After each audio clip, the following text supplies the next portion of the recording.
Curry చేస్తున్నానండి. Stove వెలిగించి దబర పెట్టుకున్నానండి. చికెన్ అండి.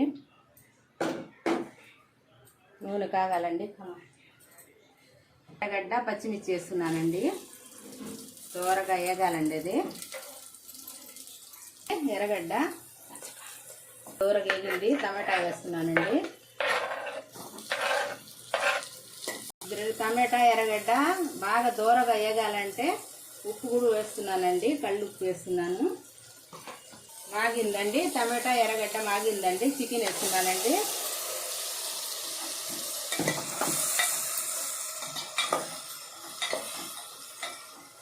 పసుపు కూడా వేస్తున్నానండి.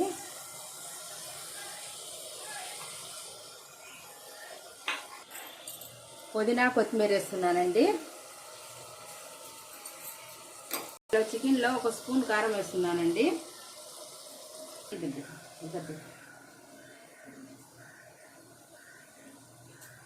వచ్చి అల్లం, తెల్లగడ్డ, కొబ్బరి, గసగసాలు, పట్టా మొగ్గ, ధనియాలండి. పేస్ట్ చేసి పెట్టానండి.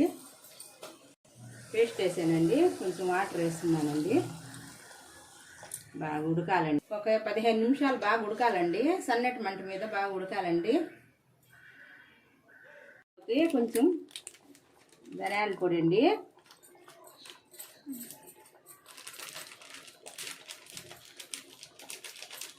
కొంచెం ధనియాల పొడి వేసానండి. తర్వాత వచ్చి జీరా పొడి అండి. కొంచెం జీరా పొడి వేసానండి. కొంచెం చికెన్ మసాలా వేసానండి. చికెన్ మసాలా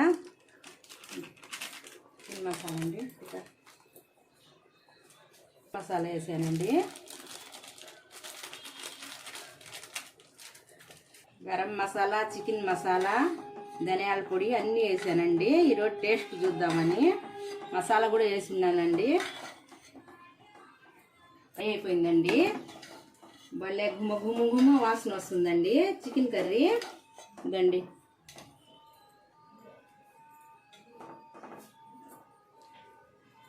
చూసారా? మీకు ఇష్టపడితే ఒక లైక్ చేయండి, షేర్ చేయండి, సబ్స్క్రైబ్ చేయండి అండి. అయిపోయింది రైస్ అండి. తిని చూస్తాను.